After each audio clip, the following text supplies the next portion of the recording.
Hello, hello, beautiful people.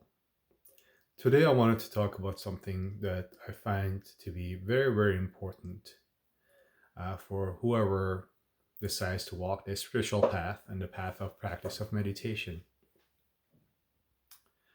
It's a very obvious one, but I need to remind myself every once in a while that that reality exists.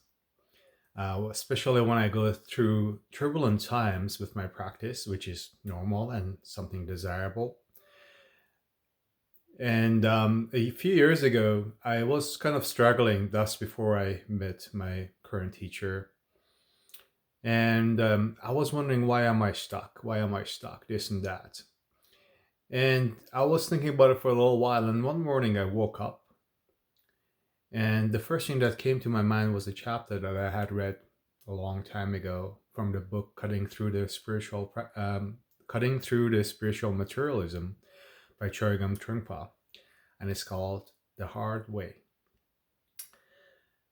And that's exactly what I needed. So today I wanted to talk about the reality of why practice can be difficult, why this spiritual path if is a challenging and difficult one.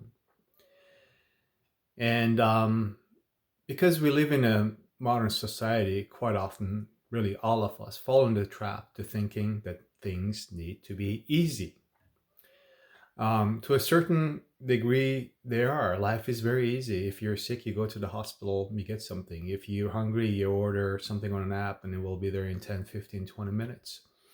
If you want to date somebody or meet somebody, you go on one dating app or another and you find somebody. But true things that are worth pursuing, really, um, such as, spiritual awakening, for one thing, or many other things, um, are difficult by nature, are difficult, are challenging, because we're trying to reach out beyond a point where we have ever been, right? If we stay within our cocoon of comfort, yes, life is easy. We don't need to do much to get what we want and what we need. But if we want to reach a higher reality, no matter what that reality is, it's going to be difficult and it's going to be challenging. And there will be very, very tough times. And those are good things because that's part of the process. And it's not for just spiritual path or meditation, it's for anything that is difficult to achieve, like becoming a champion bodybuilder. There's so many short videos about people saying that are bodybuilders say you have to do it every day. Even if you're sick, even if you went through a breakup, you have to go to the gym and do your best. And they do it every day, or 6 days a week, for years, right? It's difficult. They know it. um, Anybody who runs a successful business, multi-million dollar business, knows it. It's difficult and it's challenging. And the sooner we realize that, the easier it gets. It really is. Because once in a while, I, though I had to struggle along the way, have to remind myself that the practice is not easy. It's easy to do it for a week. It's easy to go to a retreat, be surrounded by lovely people for a week. But to do it on your own, year after year, which I've done a little bit of, it's difficult. It's challenging.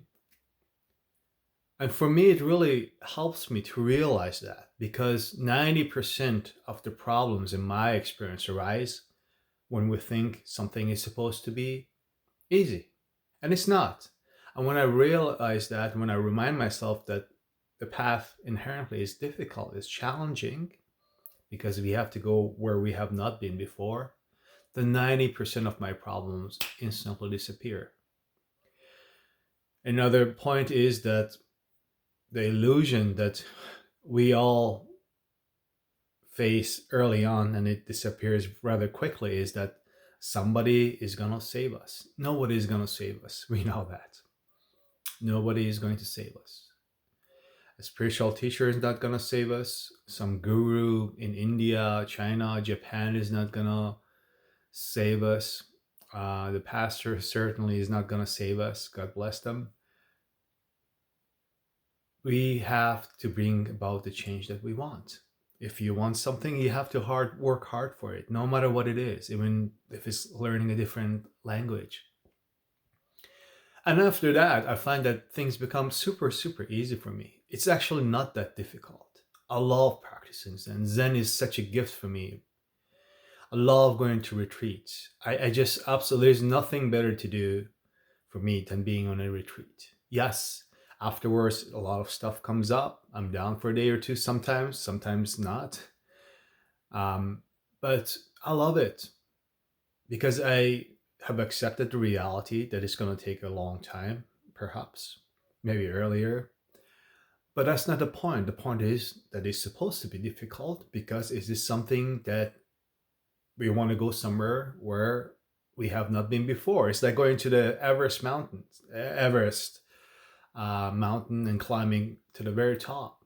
I know it's possible. Everybody knows it's possible, but it's difficult. It's challenging. It's painful. It's supposed to be painful at times because it stretches our abilities, and to use just a lame term, rather.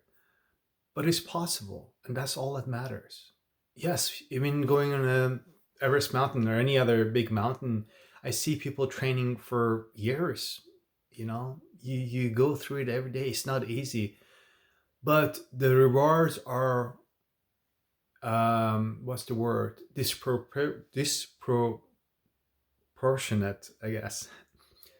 The rewards are disproportionate to the difficulty we're facing. Going to the gym is difficult. If you have to lose 100 pounds, who's gonna say it's easy?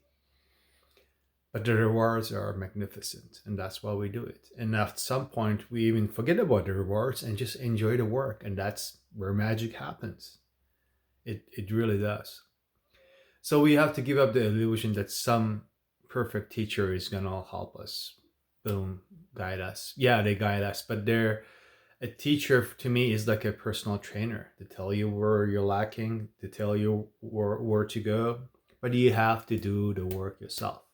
So first of all, nobody's going to save you. Nobody's going to save me at all. Even if the Dalai Lama or some important guru came and spent time with us, they're not going to help us. They can only show the way. And the sooner we realize it, the sooner we lift this huge weight off our shoulders that we need help somehow, or that we're not, something is wrong with us. No, it's not.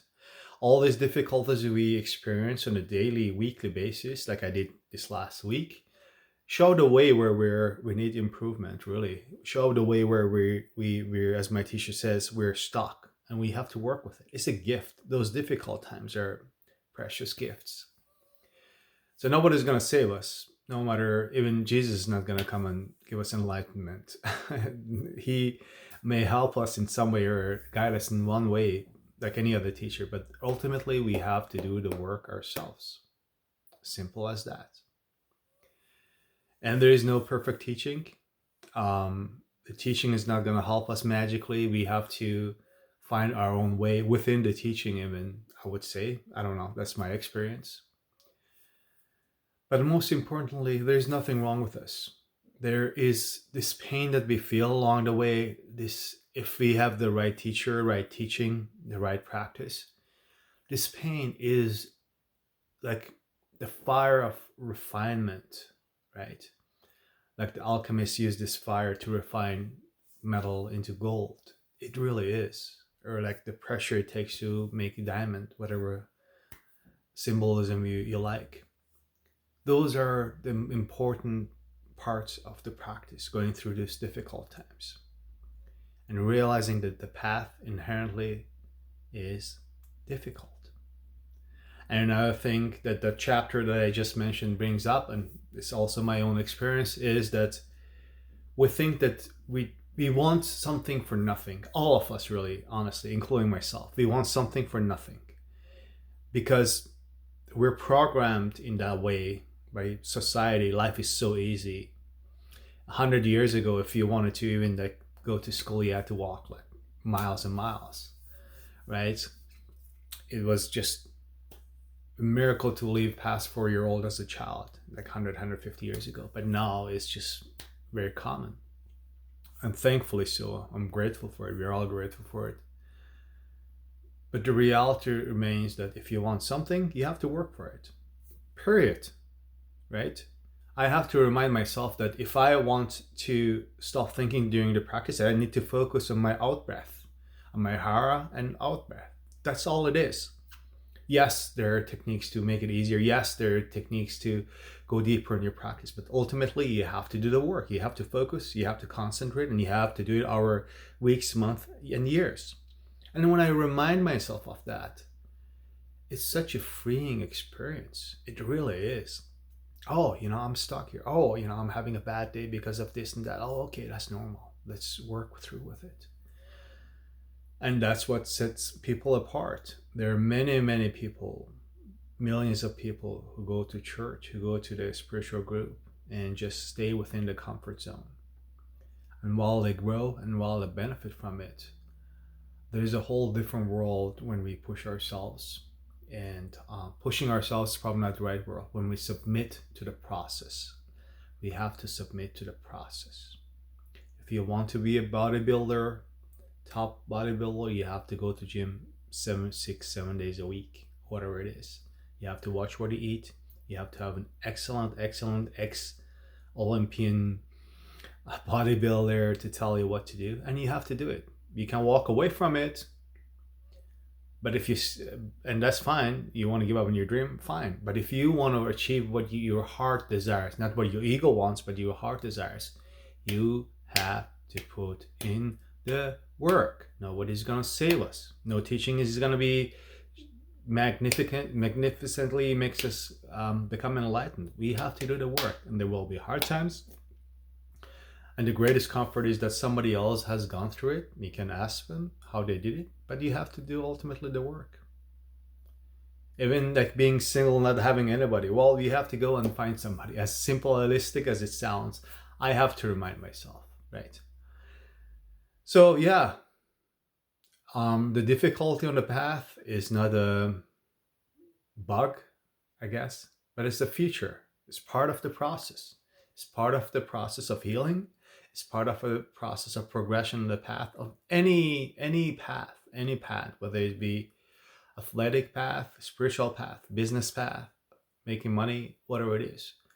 The path is difficult. We have to become friends with it, and we have to accept it, and we have to submit to the process. And I assure you, it's not really that hard. Once you get into it, it's not that hard. There are people that, not myself necessarily, but there are people that get up at 3:30, 4 a.m. to go to the gym class for some CrossFit or some class for an hour. And it seems difficult, but they enjoy it. Once you submit to it, once you see the rewards, as it is for me, the case of meditation, it becomes very, very easy. Right? It's like you accept the boogeyman and then you're not afraid of it anymore. Anyways, that's my take on it today. I have to remind myself again and again, and I hope if you wish, you can remind yourself that as well. The path is difficult, but very, very rewarding. I hope you have an amazing day. I hope you will have an amazing week ahead and an amazing Christmas if you watch this December. All right, talk to you next time. Take care.